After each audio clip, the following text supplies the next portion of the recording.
Hi, it's Jane, and I thought I would come and give you another tip that I generally follow, and that is to when you are cutting your fabrics, to be aware of if they are directional. I have a couple of fabrics that are directional, so it would not be good to cut them willy-nilly. Now this one is not so much directional, however, it could be considered directional, and it depends on what you think is directional for your project. The other one that I have, it tends to be a little bit more directional, and that is this kitty fabric. So I would have to be careful how I am cutting. Make sure when you are cutting your fabrics that you have a good idea which direction they need to go in. If you have any kind of directions that you need to worry about, consider keeping an eye on that to see where you are going with those.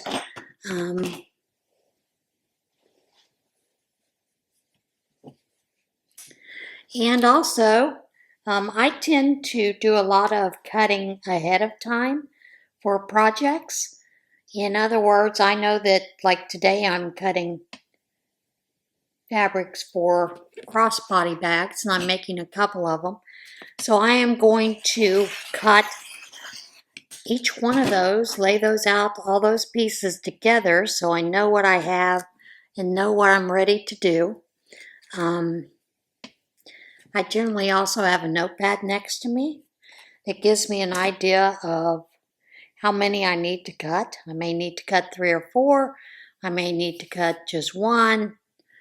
But I need to keep an idea of how many pieces I need to cut. In other words, if I am cutting a pocket for the bags, I know that I don't need a total of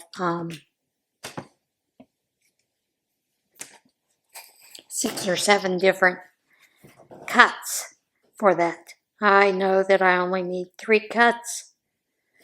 Let's say I'm doing 3 bags. I do know that I only need 3 cuts of each for that in order for it to work. And so that is one of the things that I keep notes on while I am cutting my fabric, because I don't want to have to recut. And many times when I am cutting so much fabric, I have cut enough to where I am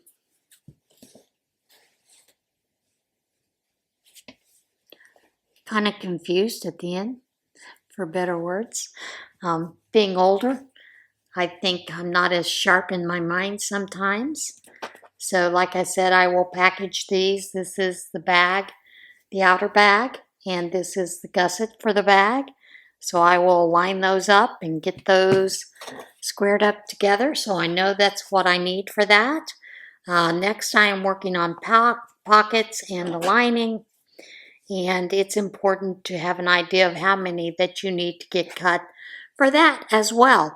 So those are some things to consider when you are cutting a lot of projects out. How many are you doing? Many times I will lay my lining fabric on top of my outer fabric and cut those both together.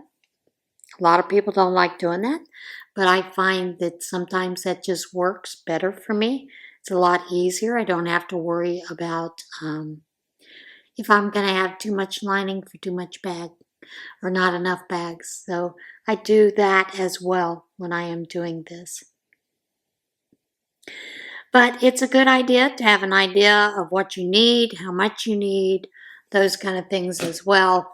The other thing is to make sure that your rotary cutter has sharp blades. Mine is starting to skip a little bit when I go to cut, so that lets me know that it's lost its sharpness. Generally, what I will do is I will throw that back into I have a sharpener for the blades, so I will sharpen it, clean those off, and reuse those probably twice before I can't use that blade any longer at all. So those are some things to consider when you are sewing. Don't throw your scraps out. You can pre-cut scraps. I have, when I was sewing at the fire hall in the past, we would pre-cut certain sizes of squares so that we had squares ready to go, because we had a lot of donated fabrics. So we would take those and just cut those into squares, put them in a shoebox with the size of the square that it was, so that someone could take that shoebox home, make a quilt top with it, you know, be ready to go. A lot of people would take those home, put sashing in between blocks, like maybe they would do blocks of, 4-inch squares, do 4, and then they would put sashing in between those blocks for quilts. So there's a lot of ways you can reuse your fabrics, those kind of things. But the other thing I wanted to say is many times we find that we don't have enough fabric to make pockets. I have many times, I'll give you an example. Many times I would take this fabric here, sew on some scraps to it, maybe a different color blue, white or something, print, so that it would be big enough for a pocket on the inside or even outside. And that's where those scraps come in handy, because you can piece pockets. I've done that in the past. I don't always do that. But, and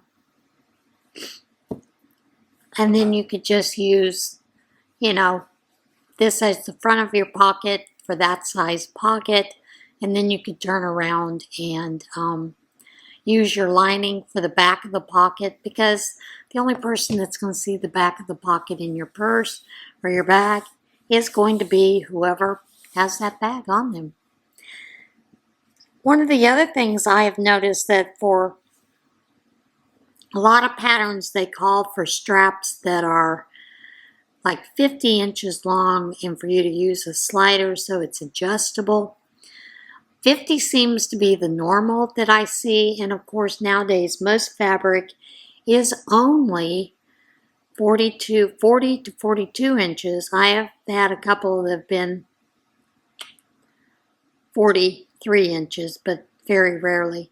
44-inch wide is kind of unheard of nowadays. The only other difference you would find is if you actually purchased backing fabric for quilts. Those generally are 102 inches to 109 inches wide, and it comes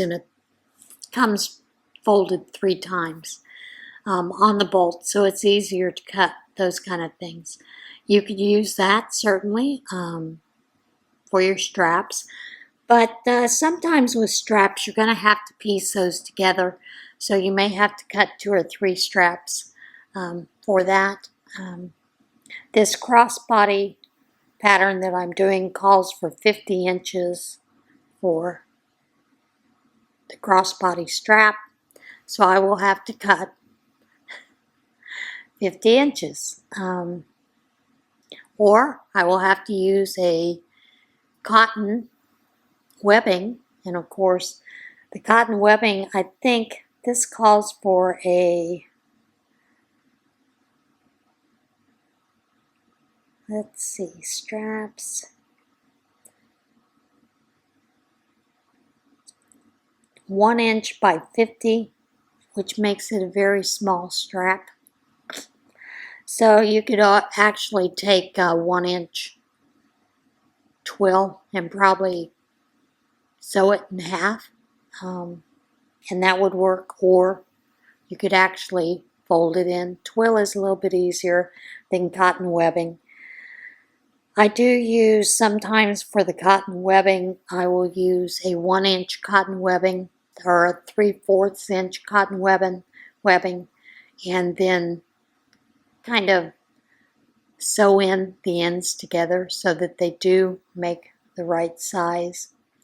I found 3/4 inch does work for a lot of bags, crossbody bags, even if you are using a 1/2 inch hardware for those. So there's a way to make it work.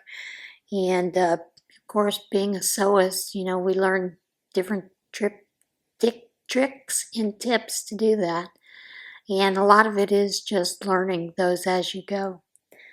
So yeah, those are a couple of tips that I have when you're cutting different bags, those kind of things to consider. These bags here, I am going to cut some